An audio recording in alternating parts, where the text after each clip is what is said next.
आज हम जानेंगे राजस्थान की प्राचीन सभ्यताएं। परिचय। इतिहास को जानने हेतु सर्वाधिक साहित्यिक स्रोतों के साथ पुरातात्विक स्रोतों का भी अहम योगदान होता है। ऐसे स्थल जहां से पुरातात्विक स्थल प्राप्त होते हैं उन्हें पुरातत्व स्थल कहा जाता है। ASI भारतीय पुरातत्व सर्वेक्षण विभाग की स्थापना 1861 में अलेक्जेंडर कनिंघम द्वारा की गई। इस कारण कनिंघम को भारतीय पुरातत्व का पिता कहते हैं। कनिंघम ASI का पहला डायरेक्टर जनरल था। वर्तमान में ASI का मुख्यालय दिल्ली में है। इसके उप 34 क्षेत्रीय सर्कल है, जिनमें से 2 स्थल राजस्थान में है। पहला जयपुर सर्कल, दूसरा जोधपुर सर्कल। ASI द्वारा पुरातात्विक स्थलों को प्रमुख रूप से 4 श्रेणियों में विभाजित किया गया है: पाषाणकालीन, ताम्रपाषाणकालीन, कांस्य काल और लौह काल। पाषाण काल के अंदर तिलवाड़ा, बागोर, नागौर, बूढ़ा पुष्कर। ताम्रपाषाण काल के अंदर अहाड़, गणेश्वर, जोधपुरा, बालाथल। कांस्य काल के अंदर सिंधु स्थल, कालीबंगा, रंगमौल। लौह काल में बैराट। राज्य में पुरातात्विक स्थलों की खोज का इतिहास इस प्रकार रहा। 1870 ईस्वी में हेक्ट द्वारा जयपुर तथा इंद्रगढ़ कोटा से यूलियन प्रकार के उपकरण कुल्हाड़ी, वीदरनी, लीपर खोजे गए। यह राज्य की पहली पुरातात्विक स्थल थी। इसे कोलाइल ने बृहद पैमाने पर आगे बढ़ाया 1871 में।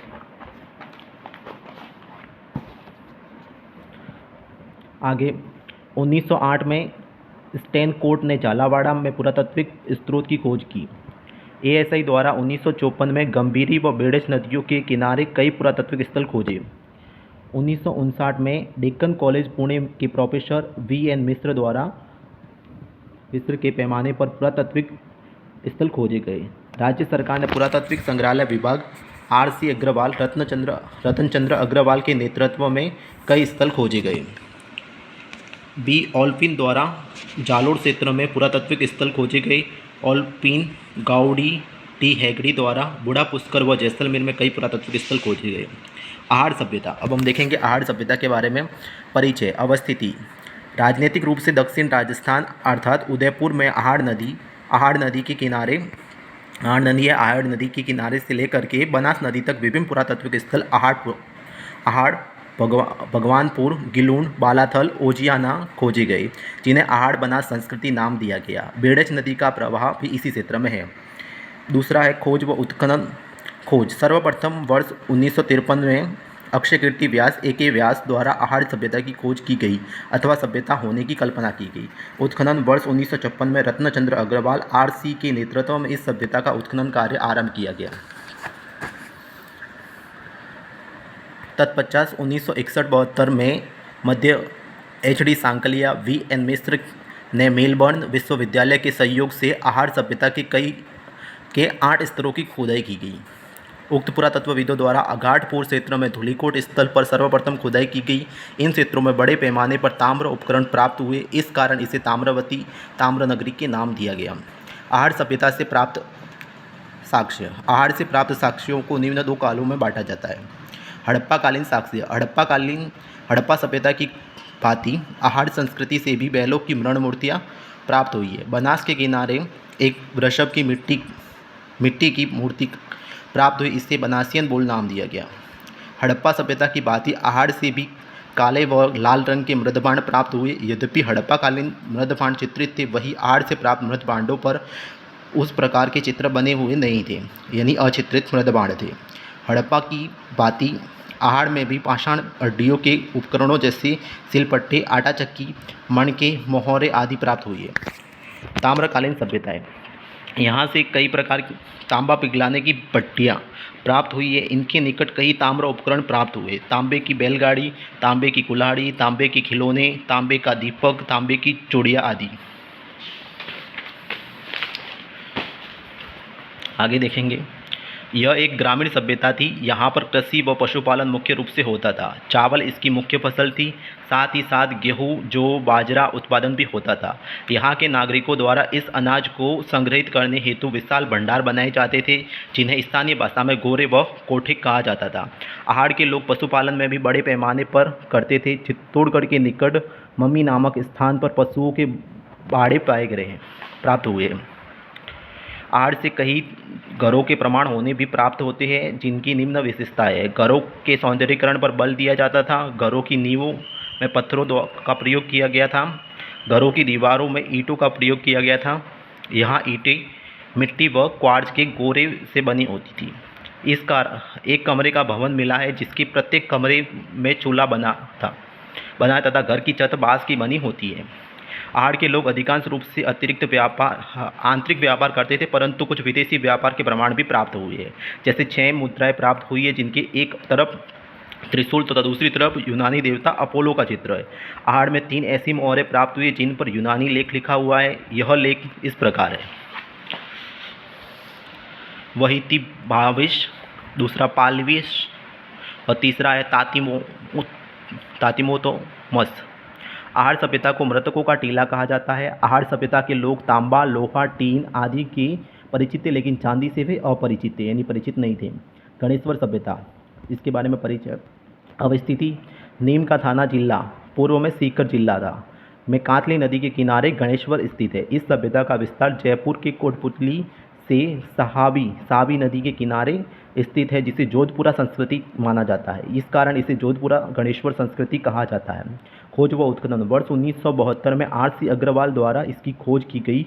तत्पश्चात 1977-78 में आर.सी. अग्रवाल तथा विजय कुमार द्वारा इसका उत्खनन बड़े पैमाने पर किया गया। यह उत्खनन 3 स्तर में हुआ। साक्ष्य: प्रथम स्तर के साक्ष्य: इस समय स्थायी जीवन का अभाव रहता था। लोग यावर यानी एक जगह से दूसरी जगह जाने वाले तथा आखेटन पर रहते थे। इस कारण इस स्तर पर मृद भांडों के साक्ष्य नहीं मिले। यद्यपि सूक्ष्म पाषाण उपकरण तथा पशुओं के साक्ष्य प्राप्त हुए। द्वितीय स्तर के साक्ष्य: इस समय गणेश्वर में धातु का उपयोग आरंभ हो गया तथा साथ ही कृषि व पशुपालन भी किया जाने लगा, अर्थात स्थायी जीवन का आरंभ हो चुका था। इस कारण निम्न प्रमाण है। यहाँ पर आवास के रूप में गोलाकार झोपड़ियाँ प्राप्त हुई है। मृद भांड प्राप्त हुए जो कि गेरुए व कपिश्वरणी रंगों के थे। कृषि व पशुपालन के साक्ष्य प्राप्त हुए हैं। यहाँ से तकरीबन 2000 ताम्र उपकरण प्राप्त हुए हैं जो कि भारत भर में सर्वाधिक है। इनमें से 2 प्रमुख उपकरण निम्न प्रकार है: तीर व पाषाण, शिकार हेतु, मछली पकड़ने का कांटा, चल्ले, दंड, कलश, छुड़िया आदि। तीसरे स्तर के साक्ष्य: इस स्तर के मिले तांबे के उपकरण अत्यंत शुद्ध है, जिसमें 97% तक तांबा और 1% सीसा है तथा 2% अन्य धातु है। इस कारण गणेश्वर को पुरातत्व का पुष्कर कहा जाता है। यहाँ पर यायावरी यानी गोमंतु से लेकर के स्थायी जीवन तक के प्रमाण मिले हैं। राजस्थान की पुरातात्विक ताम्रपाषाणिक साक्ष्य यहीं से प्राप्त हुए हैं। इस कारण गणेश्वर को ताम्रपाषाण सभ्यताओं की जननी कहा जाता है। खेतड़ी व खोदरीबा से इसे तांबा मिलता था। यहाँ मिले घर पत्थरों से बने हैं। एक पत्थर से बना बांध भी प्राप्त हुआ है। इस सभ्यता में ईंटों का प्रयोग नहीं हुआ। यहाँ से कहीं ईरानी शैली का नालीदार प्याला प्राप्त हुआ है। कालीबंगा सभ्यता परिचय। अवस्थिति: वर्तमान में उत्तरी राजस्थान के हनुमानगढ़ जिले में घग्गर व दुष्वती नदियों के मध्य कालीबंगा अवस्थित है। हनुमानगढ़ जिले के दक्षिण पूर्व में अवस्थित है। काली चूड़ियों की अधिकता के कारण इसे कालीबंगा नाम दिया गया। खोज के समय यह स्थान श्रीगंगानगर जिले में था। खोज व उत्खनन: सर्वप्रथम एल.पी. टेस्टोरी ने इस सभ्यता के होने की कल्पना की। वर्ष 1952 में अमलानंद घोष ने कालीबंगा की खोज की। इस समय एएसआई निर्देशक माधव स्वरूप वत्स थे।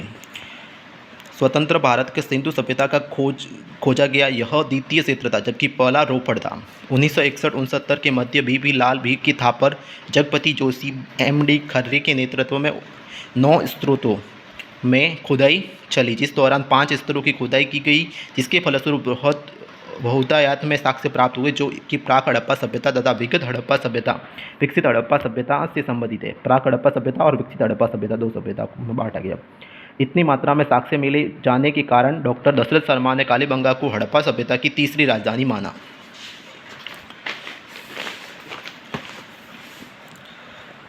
यद्यपि बी लाल बी के अनुसार तीसरी राजधानी का मत एच.डी. सांकलिया ने दिया। इस मत को ऑल्फिन दंपति ने खारिज कर दिया। यह हड़प्पा सभ्यता में KLB1 जो प्राक हड़प्पा का है। खेत के साक्ष्य: कच्ची ईंटों के मृद भांड प्राप्त होते हैं। KLB2 KLB3 है, ये विकसित हड़प्पा व दुर्गीकृत चबूतरे इससे प्राप्त हुए। KLV8 सावधान आंशिक व पूर्ण कलश प्राप्त हुआ है। युगल सावधान के और शल्य चिकित्सा के प्राप्त यहाँ क्षेत्र से प्राप्त हुए। कालीबंगा से प्राप्त साव्यों से लेकर कालीबंगा से प्राप्त साक्ष्यों को सहज कर रखने हेतु 1985 में कालीबंगा संग्रहालय की स्थापना की गई, जिसमें कुल 3 विषय गैलरी है, जिसमें निम्न साक्ष्य रखे गए। प्राक हड़प्पाकालीन साक्ष्य। हड़प्पा सभ्यताओं के पूर्व में ही कालीबंगा में लोग रहते थे। इस समय भूकंप जैसी प्राकृतिक आपदाओं के कारण लोग पलायन कर गए और यहाँ हड़प्पा से पहले का काल था। यहाँ के कच्चे मकानों में आई दरारें भूकंप का प्रमाण देती और ये भूकंप के जो प्रमाण है वह सबसे प्राचीनतम माने जाते हैं विश्व के अंदर। प्राक हड़प्पाकालीन लोग कालीबंगा के पश्चिमी टीलों पर रहते थे। यहाँ से निम्न प्रमाण प्राप्त हुए। यह पश्चिमी टीले के दक्षिण पूर्वी भागों में एक जुता हुआ खेत प्राप्त हुआ, जिसमें 2 फसलें सरसों व चना एक साथ बोई गई थी। कच्ची ईंटों से बने घर प्राप्त हुए हैं, जिसमें चूल्हा व राख के अवशेष प्राप्त हुए। इसे दिनहीन बस्ती कहा गया। यहाँ से गुलाबी मृद भांड व काले लाल रंग के मृद भांड प्राप्त हुए, जो कि 6 प्रकार के हैं, जिन्हें फैब्रिक ABCDEF नाम दिया गया। गुलाबी मृद भांड सौंथी संस्कृति बीकानेर से भी प्राप्त हुए, इसीलिए सौंथी संस्कृति को द्वितीय कालीबंगा भी कहा जाता है। विकसित हड़प्पा के साक्ष्य। प्राक हड़प्पाकालीन बस्ती के उजड़ जाने के बाद में कालीबंगा की नवीन बस्ती बसी, जो कि विकसित हड़प्पा से संबंधित थी। इसके साक्ष्य मध्य टीले KLB2 तथा पूर्व टीले से प्राप्त होते हैं KLB3। उक्त दोनों टीलों की विशेषता इस प्रकार है। मध्य टीला कालीबंगा का सबसे बड़ा टीला है KLB2, वही पूर्वी टीला KLB3 कालीबंगा का सबसे छोटा टीला है। दोनों टीले पक्की ईंटों की दीवारों से अलग अलग दूरीकृत है। मध्य का टीला ऊंच स्थान पर है, इसीलिए इसको दुर्ग या गढ़ी क्षेत्र नाम दिया गया। इसे सिटेडल कहते हैं। पूर्वी टीला निचले क्षेत्र में है, इसीलिए इसे नगर क्षेत्र भी कहा जाता है। इन टीलों पर ग्रिड सिस्टम आधारित सड़कें बनी हैं। हड़प्पा सभ्यता के अन्य नगरों की अपेक्षा यहाँ पर उचित जल निकासी की व्यवस्था का अभाव है। यहाँ पर लकड़ी की नालियाँ पाई गई हैं। घरों के निर्माण में मुख्य रूप से कच्ची ईंटों का प्रयोग हुआ है। कुछ घर पक्की ईंटों से भी बने हुए हैं। यहाँ से 6 चबूतरे प्राप्त हुए। एक चबूतरे पर एक कुआं तथा अग्निकुंड प्राप्त हुए। वही एक अन्य चबूतरे पर 7 अग्निकुंड एक साथ प्राप्त हुए हैं।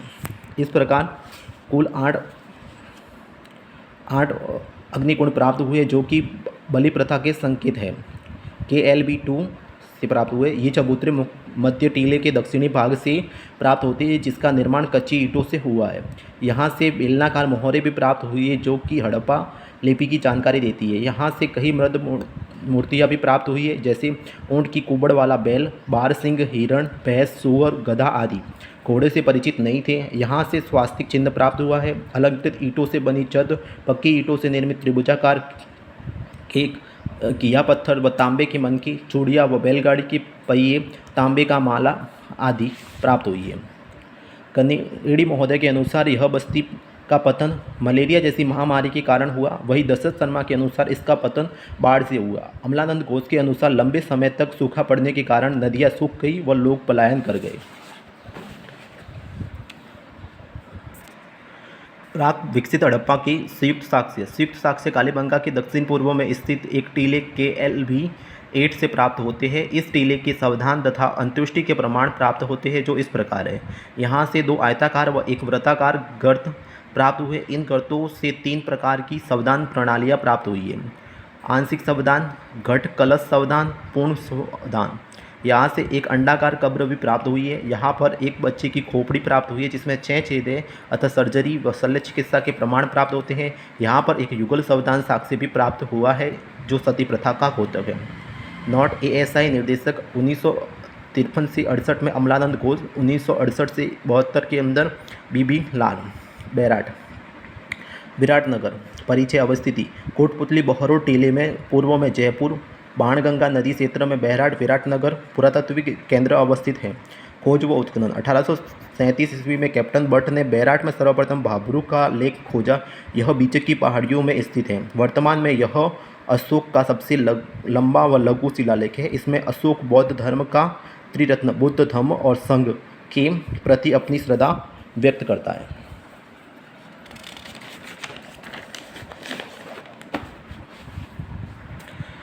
1871-72 में कोलाइल ने भीमसेन की पहाड़ियों में अशोक का दूसरा लघु शिलालेख खोजा जो कि 8 पंक्तियों में है। 1910 के अंदर R.J. भंडारकर ने बैराट स्थित अशोक के अभिलेखों का विस्तृत अध्ययन किया। 1936 में डॉक्टर दयाराम साहनी ने बैराट की खोज की। साहनी ने बताया कि बैराट केवल मौर्य व बौद्ध केंद्र ही नहीं बल्कि यहाँ से विभिन्न कालों के अवशेष प्राप्त किए जा सकते हैं। 1962 में ASI के द्वारा नीलरत्न बनर्जी, कैलाश दीक्षित तथा अमलानंद घोष के नेतृत्व में बीचक डूंगरी से उत्खनन आरंभ किया गया। तत्पश्चात भीमसेन डूंगरी, महादेव डूंगरी का उत्खनन किया गया। इस बृहद पैमाने पर हुई उत्खनन में पाषाण कालीन से लेकर के मुगल काल तक के अवशेष प्राप्त हुए। इस कारण इसकी महत्ता को देखते हुए डॉक्टर सत्यप्रकाश ने कहा था कि हमने जितना हड़प्पा व मोहनजोदड़ो के जाने से खोया है उससे कहीं अधिक बैराट की खोज से प्राप्त किया। बैराट से प्राप्त साक्ष्य, पाषाण काल से संबंधित साक्ष्य, डूंगरियों में गुफाएं प्राप्त हुई। इन गुफाओं से शैल चित्रों यानी रॉक आर्ट प्राप्त हुई। इसमें हिरण के चित्र सर्वाधिक मिले जो कि 1.5 लाख यानी 1.5 लाख वर्ष पुराने हैं। जैसे दोहरी कुल्हाड़ी, झूलते हुए गुफा, ये सब कुछ मिले हैं। ताम्र पाषाणिक साक्ष्य, विभिन्न ताम्र उपकरणों जैसे माला, कुल्हाड़ी, चूड़ियाँ, मछली पकड़ने वाले कांटे, अंगूठी।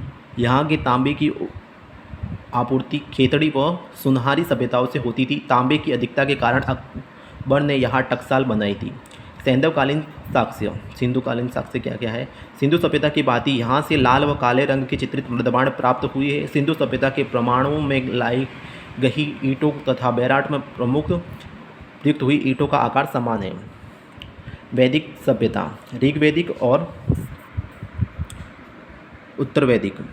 ऋग्वैदिक में कौशिक व गोपथ ब्राह्मणों के विवरण मिलते हैं कि मत्स्य नामक व्यक्ति ने मत्स्य जनपद की स्थापना की जिनकी राजधानी बैराट थी। यही कारण है कि बैराट सभ्यता को वैदिक सभ्यता का भाग माना गया। अवैदिक 1000 BC उत्तर प्रदेश में उत्तरजीखेड़ा में पहली बार लोहे की खोज की गई। बैराट में बड़े पैमाने पर लोह उपकरण मिले। इस कारण बैराट सभ्यता को लोह युगीन सभ्यता माना जाता है। महाजनपदकालीन साक्ष्य, बौद्ध ग्रंथ आगंतुक विकास तथा जैन ग्रंथ भगवती सूत्र में उल्लेखित 16 महाजनपदों की सूची में मत्स्य महाजनपद का नाम उल्लेखित है जिसकी राजधानी बैराट थी। महाभारत युद्ध में 58 उपकरण यहाँ से प्राप्त हुए हैं।